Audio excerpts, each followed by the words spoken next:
evangelio audaz, ¿ok? Y el estudio de la palabra se va a centrar el día de hoy en el capítulo 17 de Hechos, ¿ok? Ahora, quiero darte un poco de contexto de cómo va este asunto. Los primeros cristianos entendieron la urgencia del evangelio, ¿ok? Ellos sabían que si alguien se iba de este mundo sin Cristo, lo que le esperaba era una eternidad en el infierno. Así que ellos entendieron el sentido de urgencia. Y en este sentido, probablemente Pablo fue el mejor ejemplo que tenemos en la Biblia, ¿ok? Y este es el contexto. Todo el mundo estaba enterado acerca de Atenas, ¿ok? Atenas es una ciudad griega que era reconocida por su poderosísima herencia filosófica, ¿no? Que venía desde Sócrates, Platón, Aristóteles, etcétera, ¿no? Era reconocida por sus avances en la literatura, en las artes, en la ciencia. Ellos desarrollaron notables logros con respecto a la libertad humana y a la democracia. Entonces, Atenas, sinceramente, era la capital cultural e intelectual del mundo conocido en ese momento, cuando Pablo fue por primera vez a Atenas, esperando por Timoteo y por Silas, ¿ok? Ahora, la pregunta es esta. Cuando Pablo se encontró solo por la primera vez en la capital cultural del mundo, ¿cuál fue su reacción? Y la siguiente pregunta que me gustaría lanzar el día de hoy es, ¿cuál debería ser la reacción de un cristiano que visita o que vive en una ciudad tal vez dominada por una ideología o por una religión distinta a la nuestra, no cristiana, probablemente rodeados de una ciudad magnífica, sofisticada, inteligente, pero espiritualmente muerta? Y creo que en gran medida eso describe la sociedad global en la que vivimos hoy. Nuestra sociedad ha avanzado tanto en la ciencia, la belleza, el arte, la tecnología, las comunicaciones, la literatura. Hemos avanzado tanto como sociedad y sin embargo cada vez nos movemos más lejos de Dios. Y así como Atenas, vivimos en una sociedad espiritualmente muerta. Entonces, la reacción de Pablo tuvo 4 partes que son narradas por Lucas, de modo que Lucas, que fue el escritor de los Hechos de los Apóstoles, describe la forma en que Pablo vio, sintió, lo que hizo y lo que dijo, ¿ok? Y entonces aquí empezamos la enseñanza el día de hoy. Entonces, lo primero que quiero explorar ahora es lo que vio Pablo, lo que vio Pablo. Ahora, mientras Pablo esperaba en Atenas, es interesante que la Biblia nos narra en Hechos 17:16 que su espíritu se enardecía viendo la ciudad entregada a la idolatría. Y mi punto es el siguiente. Todos saben que Atenas era una ciudad hermosa, probablemente la ciudad más turística de su tiempo. Muchos dicen que la Acrópolis, que era la antigua ciudad de Atenas, ha sido descrita como una composición de arquitectura y escultura dedicada a la gloria nacional y a la adoración de los dioses. Por donde quiera que tú pasabas en Atenas, habían esculturas hermosas por todos los lugares. Había templos, estaban los ídolos y demás cosas. Y uno simplemente podía llegar y maravillarse en la Acrópolis. Y yo me imagino que Pablo pudo haber llegado a la Acrópolis y haberla visitado como un turista. Podía haber disfrutado de sus grandes maravillas una por una, ¿ok? El Partenón griego hasta el día de hoy, aunque ya está en ruinas, sigue ofreciendo un esplendor único. Pablo también podía haberse detenido en el Ágora, que estaba rodeada, en cada uno de sus pórticos había pinturas de los más famosos artistas del momento. Y podía haberse detenido ahí para escuchar los debates y las conferencias de los estadistas y de los filósofos griegos. Sin embargo, algo llama la atención. Pablo llega a Atenas rodeado de belleza, rodeado de maravillas, rodeado de esplendor. Pero lo que Pablo vio no fue la belleza ni el brillo de la ciudad. Lo que la Biblia dice es que Pablo vio su idolatría. Y la palabra griega que la Biblia usa para describir idolatría aquí es la palabra kateídolos, que hace referencia no solamente a una idolatría común y silvestre, sino que parece significar que la ciudad entera estaba sometida bajo el poder de los ídolos, ¿ok? Había en la ciudad innumerables templos, santuarios, estatuas, altares. Todo el panteón de los dioses griegos estaba allí y eran simplemente hermosos. Pero aunque no hay razón para creer que Pablo no se dio cuenta de la belleza que lo rodeaba, toda esta belleza no le impresionaba si no iba a ser con el propósito de honrar a Dios. Toda la belleza, la cultura y la inteligencia que habían en Atenas no impresionaron a Pablo porque no honraron a Dios. ¿Ok? Lo primero entonces es lo que Pablo vio. Pero lo segundo es lo que Pablo sintió, lo que sintió Pablo. ¿Ok? Y podemos seguir reflexionando en este mismo versículo, Hechos 17 y 16, pero ahora yo lo voy a leer en la versión, la nueva traducción viviente. Dice la Biblia: mientras Pablo los esperaba en Atenas, ¿a quién? A Timoteo y a Silas, ¿no? Se indignó profundamente al ver la gran cantidad de ídolos que había por toda la ciudad. Entonces, la Biblia describe esta palabra para el castellano indignó, para el castellano indignación. La Biblia lo describe con el griego paroxino, que viene, de ahí se deriva nuestra palabra moderna paroxismo, ¿ok? Ahora, esta palabra griega paroxino se utilizaba en el entorno médico para describir como que ataques epilépticos, pero luego el significado derivó un poco en otros significados que están relacionados con estimular, irritar, provocar o despertar a ira. Lo que nos quiere decir es que Pablo fue movido a ira porque él vio la idolatría profunda que había en Atenas. ¿Ok? Ahora, quiero explicar algo y voy a tratar de ser muy sencillo para que nadie se confunda con esto. ¿Ok? El Antiguo Testamento se escribe en hebreo y el Nuevo Testamento se escribe en griego. Hechos de los Apóstoles está en el Nuevo Testamento, por lo tanto hablamos de palabras griegas como paroxino, ¿no? O como cateídolos, que es la palabra anterior que dije, ¿no? Pero en el Antiguo Testamento, escrito en hebreo, hay una historia, la historia de Elías, cuando dice la Biblia que ardió por el celo de Jehová cuando vio a los sacerdotes de Baal que adoraban a Baal y no a Jehová de los ejércitos, y dice la Biblia que su espíritu ardía en celo, ¿ok? Y este significado de arder en celo tenía una palabra hebrea que luego cuando el Antiguo Testamento fue traducido al griego, a una famosísima traducción llamada la Septuaginta, utilizó esta palabra paroxino.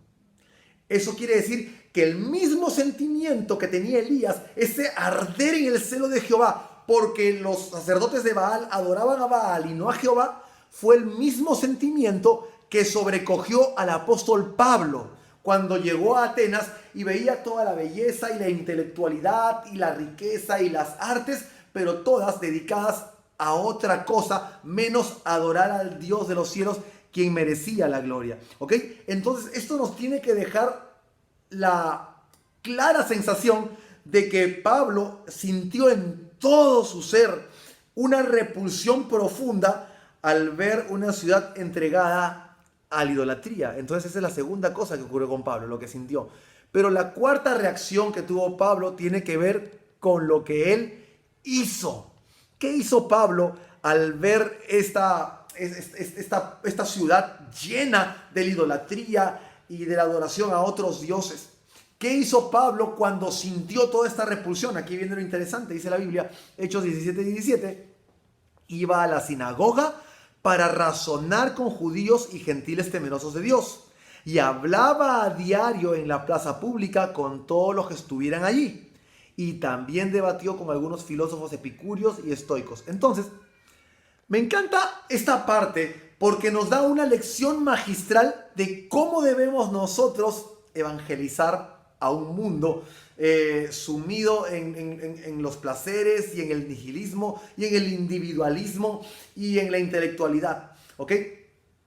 Vivimos en una generación tan diversa y lo que hizo Pablo nos deja una tremenda lección. Mira, lo primero que hace Pablo y nos dice, y lo explica la Biblia, es que él va al templo.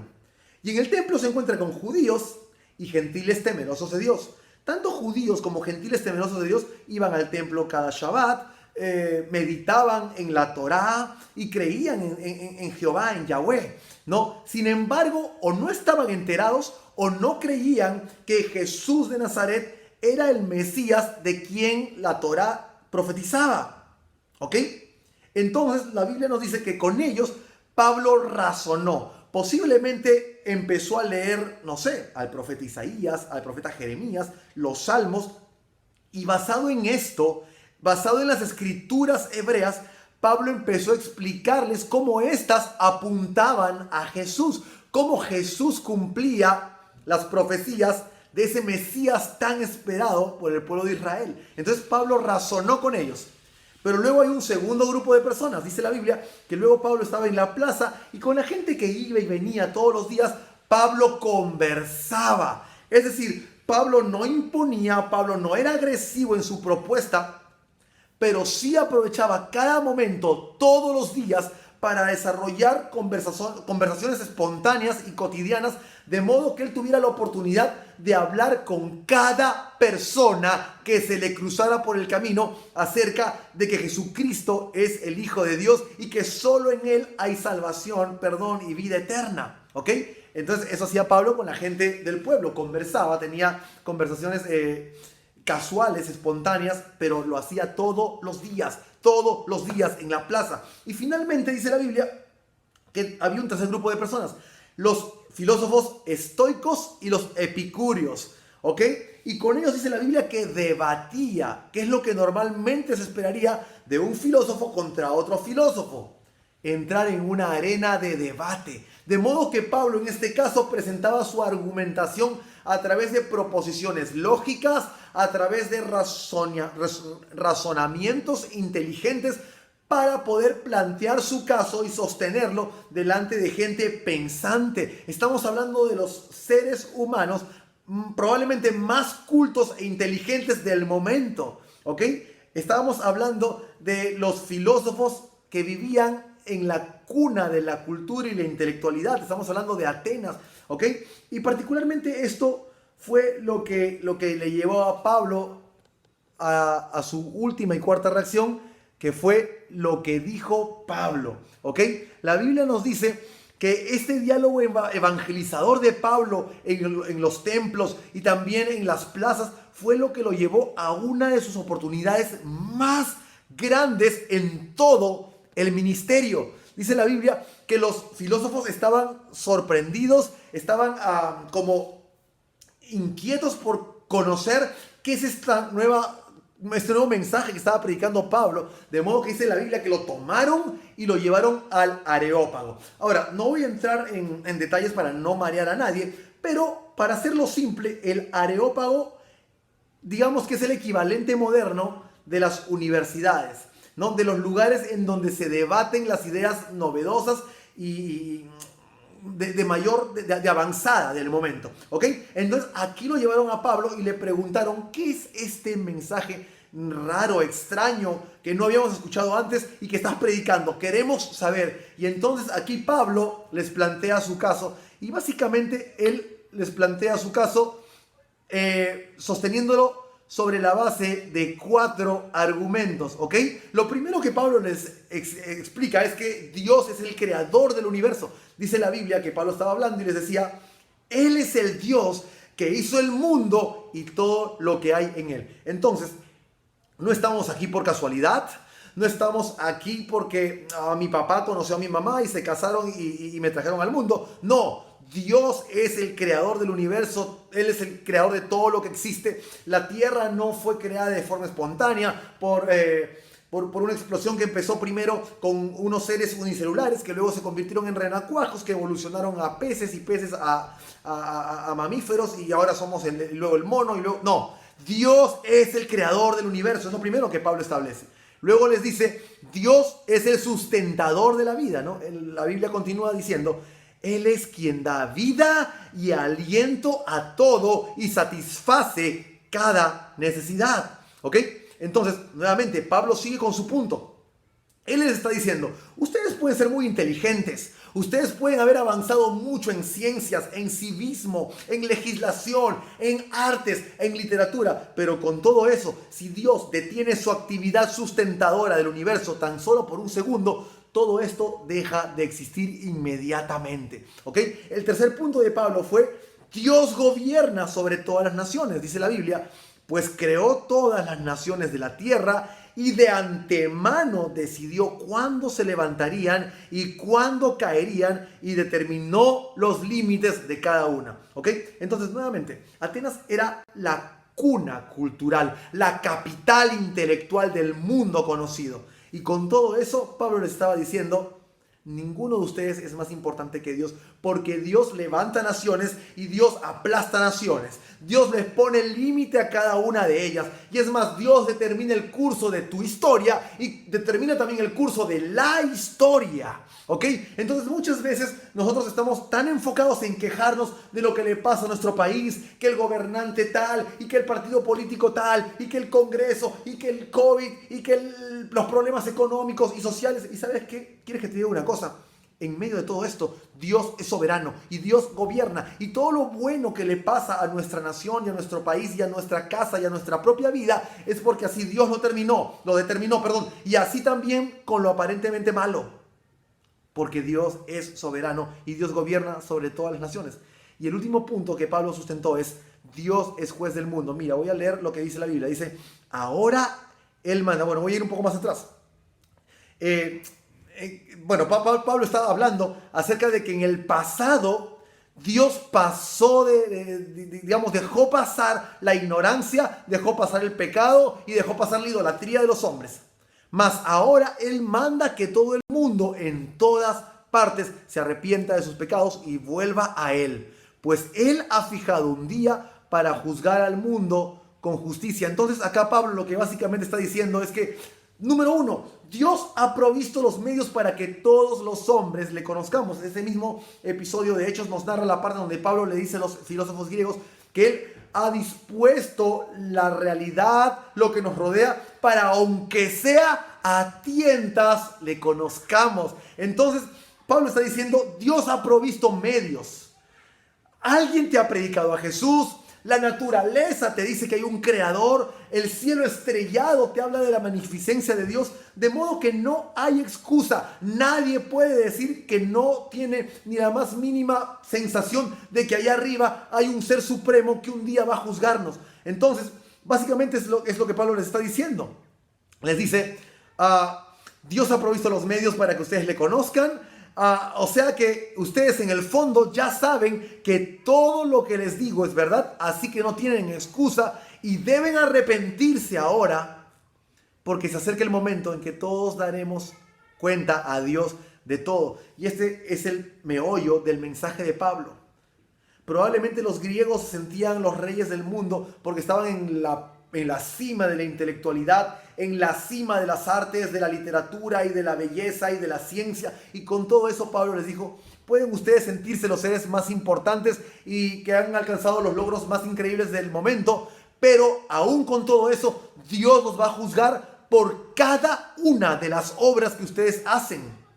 Tanto por aquellas que son vistas por los hombres, como por aquellas obras que ustedes hacen en lo oculto y en donde nadie más los ve. Dios los va a juzgar y ese día se acerca, por lo tanto tienen que arrepentirse porque van a dar cuenta a Dios. Y de este modo la Biblia nos cuenta que Pablo termina lo que fue probablemente su mensaje más importante. ¿Por qué? Porque él tuvo la oportunidad de predicar el evangelio en medio de una generación de intelectuales, de artistas, de famosos, de científicos, y lo hizo nada más y nada menos que en el centro de la cultura, en Atenas y justo en el Areópago, en donde se reunían las mentes más poderosas de la época. Y en ese lugar predicó a Jesús, y la Biblia nos dice que muchos de ellos, como los filósofos no creían en la resurrección, y escucharon que Pablo predicaba de Jesús resucitado. Dice la Biblia que algunos se burlaron, pero otros tuvieron que reconocer que lo que decía Pablo tenía mucho sentido y tenía suficiente argumentación como para ser cierto. Y entonces le dijeron: Pablo, queremos que nos sigas hablando acerca de esto más tarde. Y todavía aún nosotros, dice la Biblia, que creyeron en Jesús y se unieron a Pablo, entre los cuales destacan Dionisio, que era uno de los areopagitas, y esto es importante porque está hablándonos con esto la Biblia, de que las mentes más poderosas estaban reconociendo que Jesús verdaderamente era el Hijo de Dios, y todo esto basados en la argumentación que había dado Pablo. Y también una mujer llamada Dámaris. Y eso no es menos importante, y te voy a explicar por qué. Porque culturalmente hablando, en esa época las mujeres no pisaban el Areópago a menos de que se tratara de alguna mujer muy importante, y por lo tanto era invitada cuando pasaba por la ciudad de Atenas, iba de viaje o pasaba por negocios o por política o por lo que sea, era invitada al Areópago. Entonces esto nos deja ver que Dámaris era una mujer tremendamente importante, y que ella también está dentro de todo este grupo que escuchó el evangelio y siguió a Jesús uniéndose a Pablo, y luego de eso Pablo se fue de ahí. Finalmente, ¿qué quiero decir? Quiero reflexionar al final de esto acerca del desafío que Pablo nos deja. Y el desafío se resume en una pregunta. Se resume en la pregunta: ¿qué estás viendo? ¿Qué estás viendo? Y déjame explicarte por qué. Ante la ciudad más impresionante del mundo conocido, Pablo predicó a Cristo de forma audaz.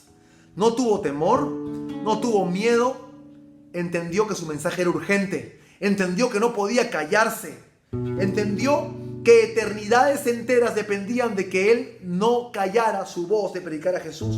De modo que Pablo predicó y proclamó a Dios en su plenitud como creador, sustentador, gobernador, padre, juez.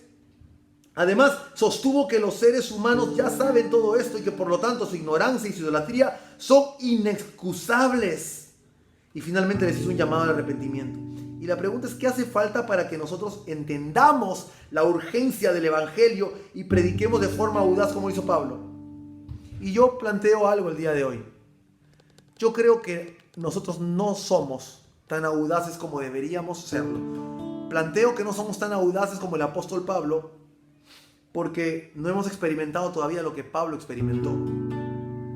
Es indignación de ver la idolatría de este pueblo, de esta ciudad. Y esto ocurre porque no vemos lo que Pablo vio. Por eso te pregunto hoy: ¿qué estás viendo a tu alrededor? ¿Qué estás viendo a tu alrededor? Estamos tan metidos en esta gran mentira de debemos ser tolerantes. Bueno, vivimos en una sociedad multicultural, y bueno, si creen en Dios está bien, si no creen en Dios está bien. Yo no les voy a decir nada porque no les quiero faltar el respeto. Déjame decirte una cosa: el primero que le estás faltando el respeto al quedarte callado es al Señor. Y en segundo lugar, eternidades están en juego. Las eternidades de tus familiares, de tus amigos, de tus compañeros, de tus primos, de tus tíos, de tus amigos, penden de el hecho de que tú te calles o abras la boca. Creo que no hemos visto lo que Pablo ve, y nota que todo empieza por sus ojos. Mira, este es el orden lógico. Dice la Biblia que Pablo primero vio, luego sintió algo y finalmente habló. ¿Ok? Y llama la atención, hay muchas cosas aquí que rescatar. Yo no voy a profundizar hoy, pero hay muchas cosas que rescatar. Lo primero que hay que rescatar es que Pablo tenía clara la situación. Pablo sabía que el pecado era pecado, que el infierno era eterno y que el cielo era real, y por lo tanto él tenía que abrir su boca y predicar el evangelio. Pero toda esta indignación que él sintió por el pecado no la tradujo en una actitud violenta, en un ataque frontal y agresivo en contra de los que estaban pecando. Pablo más bien fue inteligente y empezó a buscar puntos de contacto. La Biblia dice que cuando habló con los griegos, lo primero que él dijo es: varones atenienses, veo que sois muy religiosos. Mira, probablemente si hubiera llegado yo de frente les hubiera dicho: manga de idólatras, pecadores, se van a ir al infierno, y hubiera cometido la peor de las burradas que un evangélico puede cometer. Pero gracias a Dios que Pablo no era tan inmaduro como yo lo soy ahora, y Pablo fue inteligente. Y toda esa indignación y esa rabia y esa frustración por el pecado la tradujo en una convicción, pero adornada de respeto y adornada de inteligencia, pero adornada además de audacia. Porque la Biblia dice que él hablaba cada día con la gente en la plaza, y todos los Shabbats con los judíos en el templo, y en el Areópago con los filósofos griegos, con los temibles filósofos griegos, y a ninguno de estos Pablo se les achicó. ¿Sabes por qué? Porque él entendió que el evangelio era urgente, que personas estaban yendo una eternidad sin Cristo si él quedaba callado. Entonces la pregunta es, ¿te ha provocado a ti alguna vez la misma reacción el pecado que te rodea? A veces somos tan hipócritas que ni siquiera nos percatamos de nuestro propio pecado. Toleramos y convivimos con nuestro propio pecado y no nos damos cuenta de que el evangelio de arrepentimiento y de acercarnos a Jesús como el único capaz de perdonar nuestros pecados, de transformar nuestra vida y de darnos el poder para vivir una vida de santidad para con Él, es Él.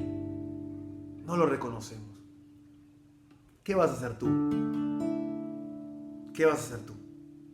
El evangelio es urgente y necesita cristianos, así como Pablo, que estén dispuestos a predicar un evangelio, pero no cualquier evangelio, sino un evangelio audaz. Vamos ahora.